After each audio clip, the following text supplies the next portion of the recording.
नमस्कार, good morning.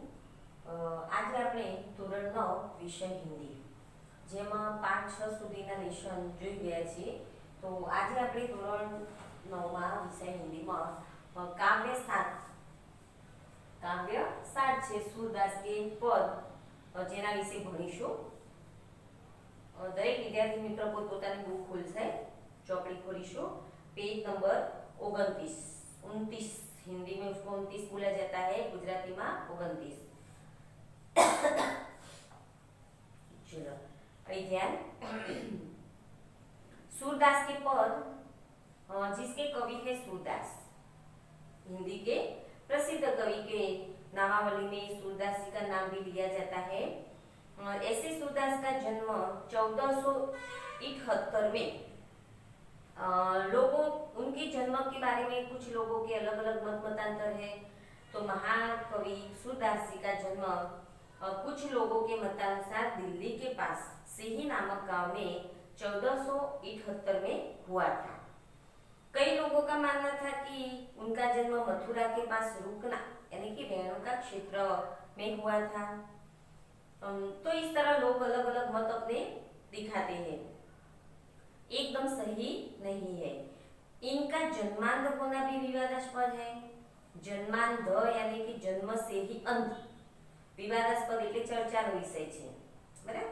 ઘણા લોકોને એવું કહેવું છે કે ભાઈ જન્મથી જન્મ છે, તો ઘણા લોકોને એવું કહેવું છે કે ભાઈ અમુક ઉંમર પછી અંત થયા છે। તો એ પણ એક ચર્ચાસ્પદ વિષય બની ગયો છે। સાચું શું છે હકીકત નથી। वल्लभाचार्य इनके गुरु थे। तो सूरदास के गुरु का नाम क्या था? वल्लभाचार्य। विषय नीचे આપણે અંડરલાઈન કરશું કારણ કે આ જે બધી પરીક્ષાઓ હોય છે ને નોકરી માટેની, એમાં પૂછાતું હોય છે ઘણી વખતે કવિઓના ગુરુ અથવા તો ગુરુના શિષ્ય વિશે। તો ત્યાં આપણે અંડરલાઈન કરીશું કે सूरदास के गुरु वल्लभाचार्य थे। इनकी प्रेरणा से वे श्रीनाथ जी मंदिर में कृष्ण की लीलाओं से संबंधित पदों की रचना करते थे। श्रीनाथ जी का मंदिर राजस्थान में आया हुआ है। एक कृष्ण के अनन्य भक्त थे। कृष्ण के अनन्य भक्त थे, अनन्य એટલે ખાસ। और कौन कौन से कृष्ण के भक्त थे? तो नरसिंह, मीरा, वे भी कृष्ण के अनन्य भक्त थे। तो यहाँ जो दो पद है विनय तथा भक्ति, तो एक में विनय और भक्ति यानी कि वात्सल्य एवं श्रृंगार रस के वर्णन में अद्वितीय है। सूरदास जी ने जहाँ जहाँ भी कृष्ण के नाम का पद लिखे है, कृष्ण के नाम के बाद उनके बाल रूप का हो या दूसरे किसी भी रूप का वर्णन किया है, तो वह वात्सल्य यानी कि प्रेम, स्नेह एवं श्रृंगार એટલે કે આપણે જે श्रृंगार करिए छे इसी रस से भरे हुए है और अद्वितीय है। अद्वितीय है यानी कि इनके जैसा दूसरा कोई नमूना ही नहीं है। विद्यार्थी मित्रों, एक बात તમે લગભગ એસએસ માં ભણતા હશો કે ભાઈ ભાષાના કુલ 9 રસ છે। શાંત રસ, વાત્સલ્ય રસ, શૃંગાર રસ, અદ્ભુત રસ, પ્રેમ રસ, ભક્તિ રસ। તો આવા બધા જે રસ હોય છે એમાં વાત્સલ્ય અને શૃંગાર રસનું વર્ણન કરેલું છે। प्रस्तुत पद में सूरदास जी की अनन्य भक्ति भावना का परिचय मिलता है। उनका मन सिवाय कृष्ण के कहीं और सुख नहीं पाता, ऐसी बात उन्होंने कही है। जिन आंखों ने कमल के समान नयन वाले कृष्ण भगवान के दर्शन एक बार कर लिया है, वे और किसी देव की आराधना कैसे कर सकता है, ऐसी बात कृष्ण कहते हैं। पर आराध्य देव का गुणगान सूर ने किया है, सूर यानी कि सूरदास ने किया है। दूसरे पद में भी कृष्ण का बाल कृष्ण का मनमोहक वर्णन किया है। बाल कृष्ण की चेष्टाओं के माध्यम से बालक कृष्ण का मनोरम्य वर्णन किया है। तो आपने જોઈશું पहलू पद છે, मेरो मन अनंत कहाँ सुख पावे, जैसे उड़ी जहाज को पंछी फिरी जहाज पर आवे, कमल नयन को छाड़ी महात्म और देवता को ध्यावे, परम गंगा को छाड़ी पियासो दुरमति कूप खनावई, जिहि मधुकर अंबुज रस चाख्यौ क्यों करिल रस भावे, करिल फल भावे, सूरदास प्रभु काम धेनु तजी छेड़ी कौन दुहावे। तो विद्यार्थी मित्रों, आ જે પદ છે એમાં પોતાનો વિનય ભાવ રજૂ કરે છે. એક ભક્ત પોતાના પ્રભુ પ્રત્યે કેટલો વિનમ્ર છે એનું વર્ણન કરેલું છે. આપણે જોઈશું. મેરો મન અનંત કહા સુખ પાવે. મેરો એટલે મેરા, મન એટલે તો મન, અનંત એટલે અન્યત્ર यानी कि બીજી જગ્યાએ, दूसरी जगह. कहाँ सुख पावे, कैसे सुख प्राप्त कर सकते हैं? तो कवि ऐसा कहते हैं कि भाई मेरा मन कृष्ण को छोड़कर अन्य दूसरे देव के चरणों में कैसे सुख पा सकता है? जैसे कि उड़ी जहाज को पंछी फेरी जहाज पर आवे. जहाज यानी कि नाव, पंछी यानी कि पक्षी, यानी खग पर कहवाय छे. तो कहता है कि भाई जिस प्रकार एक पक्षी जहाज पर से यानी कि जिस जहाज रूपी उनके जो घोंसला होता है वह जहाज रूपी घोंसले से उड़कर शाम को यानी कि संध्या समय व सुबह उनके जहाज रूपी घोंसले पर ही वापस आता है, तो उसी तरह कमल नयन को छोड़ी महात्म और देवता को ध्यावे. तो मेरा मन भी कमल नयन यानी कि कमल रूपी नयन वाले श्री कृष्ण को छाड़ी यानी कि छोड़कर महात्म यानी कि महिमा, महत्व और देव को ध्यावे. तो और देव को ध्यावे इसका मतलब है कि भी और देव का यानी कि किसी दूसरे देव का ध्यान कैसे कर सकता है अथवा तो दूसरे देव की भक्ति कैसे कर सकता है. परम गंगा को छाड़ी. परम गंगा तो हम देखते हैं कि भी गंगा का जल निर्मल है, पवित्र है.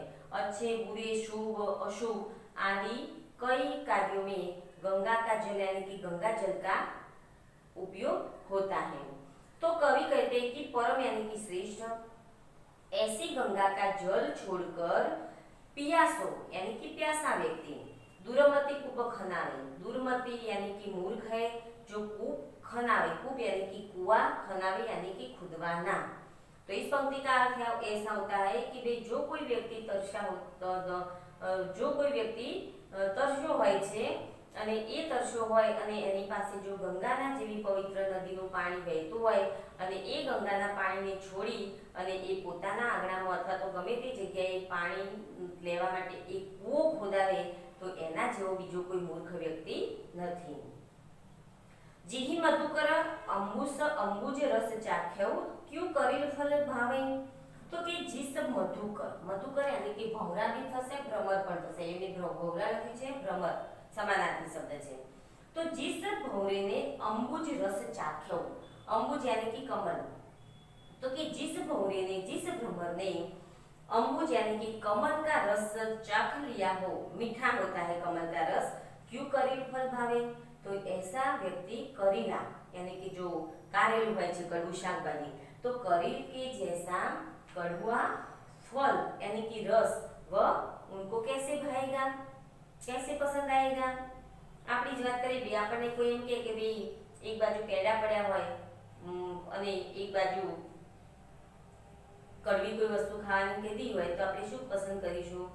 કેળા પસંદ કરીશું, કારણ કે મીઠું બધાને ગમે છે, બી કડવું કોઈને ગમતું નથી. શાકમાં બીજા બધા શાક ખાઈશું પણ કારેલા શાક આવશે તો 80% લોકોના મોં બગડી જશે હે કે કડવું લાગે. બરાબર, એવી વાત છે બે. તો જે વ્યક્તિએ મીઠા રસનું સેવન કર્યું હોય અને એને પછી કડવી દવા પાવામાં આવે તો એને કડવી દવા ભાવતી નથી. सूरदास प्रभु कामधेनु तजी छेड़ी कौन दुहावे. तो सूरदास कहता है कि मेरे प्रभु तो कामधेनु जैसे है. कामधेनु कौन, कामधेनु क्या है? तो स्वर्ग की गाय होती है और ऐसी गाय होती है कि हमारी सभी इच्छाएं पूर्ण करती है. हमें जब भी चाहे दूध चाहिए तो वह गाय दूध देती है. यूं तो गाय भैंस आदि जो पशु होते हैं वो 2 टाइम ही दूध देते हैं, पर कामधेनु एक ऐसी गाय है जो देवलोक की, स्वर्ग की गाय है. वह सभी मनुष्यों की यानी कि सभी लोगों की इच्छाएं पूर्ण करती है. तो कि जिसके पास कामधेनु जैसी कामधेनु का दूध हो वह उसको तजी यानी कि छोड़कर छेरी कौन दुहावे. छेरी यानी कि बकरी. तो बकरी दूधने के लिए कौन जाएगा? साची बात है ने कि अपनी पास कामधेनुनी गाय होय, स्वर्गनी गाय, અને એક કામધેનુ એટલે સ્વર્ગની ગાય કે જ્યારે પણ તમારી ઈચ્છા હોય ત્યારે તમને દૂધ આપી દે. હવે એવી ગાય હોય તો એ ગાયને મૂકી અને આપણે બકરીનું દૂધ દોવા કોઈ જઈશું નહીં જઈએ. તો આખાનો એક ગુજરાતી કહી દઉં છું, ધ્યાન આપો. આ વિનય પદમાં સૂરદાસ કહે છે કે મારું મન બીજા અન્યત્ર એટલે કે બીજે ક્યાંય સુખ મેળવશે નહીં. જે રીતે કે જહાજનું પંખી હોય છે અને ઉડી અને પછી જહાજ ઉપર પાછું આવે છે, એ જ રીતે હું ગમે તે કૃષ્ણ સિવાયના ગમે તે દેવોની આરાધના કરવા જાઉં પણ મન મારું બેસતું નથી, અથવા તો મારું મન એમના ધ્યાનમાં લાગતું નથી.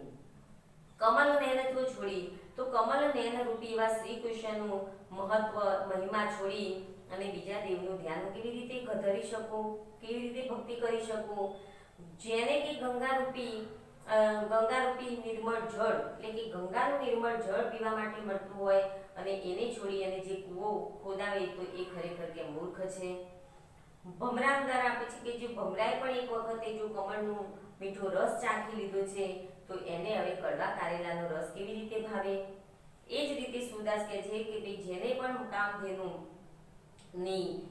જેની પણ પાસે કામધેનુ હોય એ વ્યક્તિ પછી બકરી દોવા શા માટે જાય? બરાબર.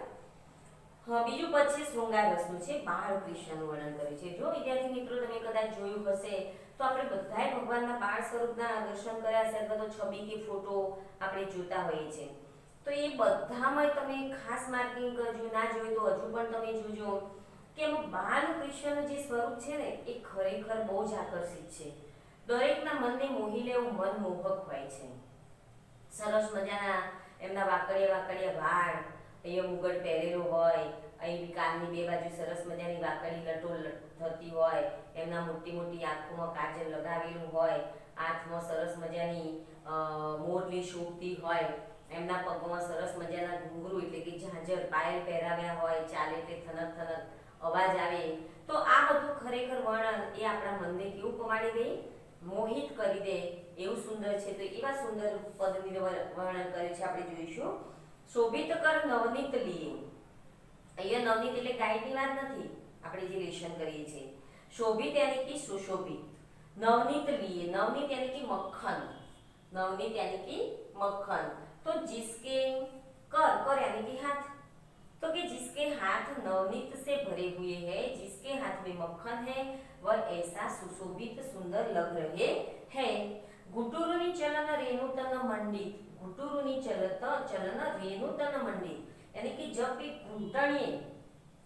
वे यानी कि તેઓ ઘૂંટણીએ ચાલતા શીખે છે ત્યારે રેણુ यानी कि ધૂલ તન મંડિત, તન એટલે શરીર, મંડિત यानी कि બધું લપેડાઈ જાય છે. તો કે જ્યારે તે ઘૂંટણીએ ચાલતા શીખે છે અને ચાલે છે ત્યારે એમનું આખું શરીર માટીથી ખવડાઈ જાય છે. मुख दधि लेप किए और मुख पर दधि, दधि यानी कि दही, और मुख पे दधि का लेप होता है. हमने माखण बोगा होता है ना, ये माखण दधी એટલે દહીં પણ કર્યું છે ને કોઈ જગ્યાએ માખણ પણ છે. તો કે એમના મુખ ઉપર દહીંનો લેપ લગાડેલો હોય છે. ચારુ કપોલ, કપોલ यानी कि गाल, चारु यानी कि सुंदर, चारु विरोधी लख्યું છે તો ભદ્દા એટલે ખરાબ. तो कि उनके घाल सुंदर है, एकदम भरावदार. लोल लोचन, लोल यानी कि चंचल, ने लोचन यानी कि नेत्र, आंख, नयन. उनके नयन नेत्र चंचल है. घोरोचन तिलक दिए. घोरोचन यानी कि पीले रंग का एक द्रव्य जिससे मस्तिष्क यानी कि माथे पर तिलक लगाया जाता है. हम देखते हैं कि अभी भी सावन महीना चल रहा था, अभी खत्म हुआ है. तो ऐसे में जो ब्राह्मण देवता होते हैं तो वह क्या करने लग जाते, शंकर भगवान के मंदिर में जो पूजा करने के लिए जाते थे और उनके मस्तिष्क में ऐसे पीले द्रव्य के तिलक लगाए हुए देखने को मिलते थे. तो घोरोचन यानी कि सिर मस्तक पर तिलक करने का एक पीला द्रव्य दिए. तो કે એના ગાઢ સુંદર છે, ચંચળ આંખો છે અને એમના કપાળમાં સરસ મજાનું ઘોરોચનનું तिलक કરેલું છે. લટ લટકની મનુમત મધુબગન માતક મહુદુઈ પીએ. लट लटकनी, लट यानी कि बालों का गुच्छा, એમના કાનની બારે બંને બાજુ સરસ મજાના વાકડિયા વાળવાળી બે લટો લટકતી રહે છે અને એ લટો કે મનોમત, મનુ યાની કે માનો, મત એટલે મસ્ત, મધુપ યાની કે ભમરા. તો કે જાણે કે ભમરાનું મન જેવી રીતે, કેવી રીતે આમ કોઈ ફૂલનો રસ ચાખે ને એકદમ મસ્ત થઈ જાય છે, એ જ રીતે એની બે બાજુની લટો જોઈને પણ કોઈ પણનું મન એમની તરફ આકર્ષિત થઈ જાય છે. માદક મધુહી પીએ, માદક મધુહી, બરાબર, તો મધુહી પીએ, મધુ યાની કે મધ. ભમરાને જાણે કે મસ્ત થઈ એમાં લીલામાં એ મસ્ત થઈ અને જાણે કે પીતો હોય એવું રીતે. માદક એટલે એક નશાયુક્ત, એટલે કે આપણે કોઈને એમ એવી રીતે પીધું હોય, મધ પીધો હોય તો નશો ચડે, એટલે મધ એટલે એવું મધ નથી, પણ કે ને કે કોઈને જોયા હોય તો એની પાછળ જે નશો લાગે છે એવા નશાની વાત છે અહીંયા. તો માદક મધુપી પીએ, તો કે ભમરો જેવી રીતે મધ પીવે અને એ રસ ચાખે છે અને એને માદક એટલે કે ભાઈ નશો ચડે છે, એ રીતે કૃષ્ણની લટો જોઈને પણ ભલભલાનું મન એ બાજુ આકર્ષિત થઈ જાય છે. કઠુલા કંઠ, કઠુલા એટલે એવી માળા છે, અને કઠુલા એટલે કેવી માળા કે એમાં ચાંદીની ચોકીઓ, વાઘના નખ અને ચાંદીની ચોકીઓ, વાઘના નખ અને બજરબટ્ટુ. બજરબટ્ટુ એટલે કે એક પ્રકારનું એવું ઝાડ આવે છે અને એની બજરબટ્ટુ એટલે એના પર આટલા આટલા લાકડાના ટુકડા, તમે ઘણી વખત સાધુ મહારાજાને જોતા હશો સફેદ કલરના આટલા આટલા ટુકડા કરીને માળામાં ભરવેલા, તો એ બધાની થઈ અને એમની સુંદર માળા પહેરી છે ગળામાં, બે કંઠ યાની કે ગલા. વજ્ર કેહરી નખ, એમના કેહરી, કેહરી એટલે સિંહ થશે, કેસરી કહીએ છે ને, કેસરી નંદન રાજા, તો કે એવા સિંહના નખ પણ છે.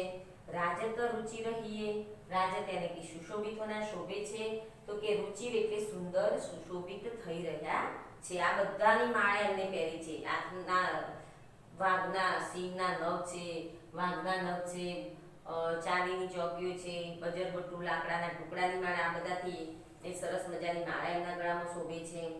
ધન્ય સુર એકૌ પલ ઇહી સુખ કા સતકલ્પ જીએ, તો સુરદાસ એવું કહે છે કે ભાઈ ધન્ય છે એવો માણસ કે જેને એકૌ પલ ઇહી, ઇહી એટલે આવા, એક પલ એક ક્ષણ માટે પણ આવા કૃષ્ણના મનમોહક મુખના દર્શન કરી લીધા છે.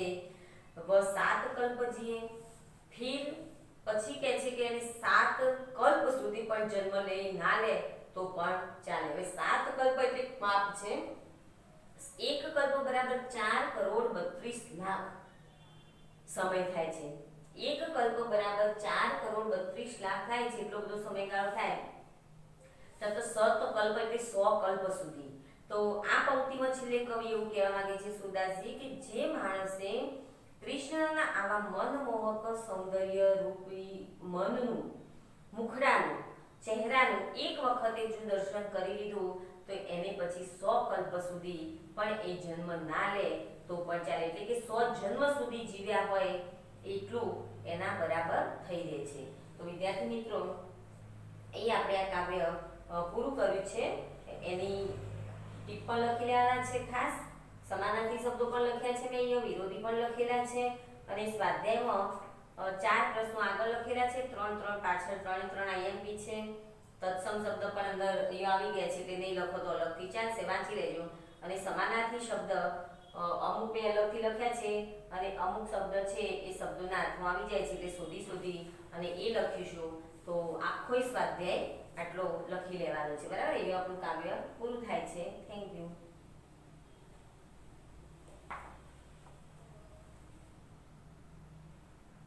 આપણે વિડીયો ઉતારે તો મારે લખવું હોય, ધારો કે મારે બંધ કરવું હોય તો શું કરવાનું?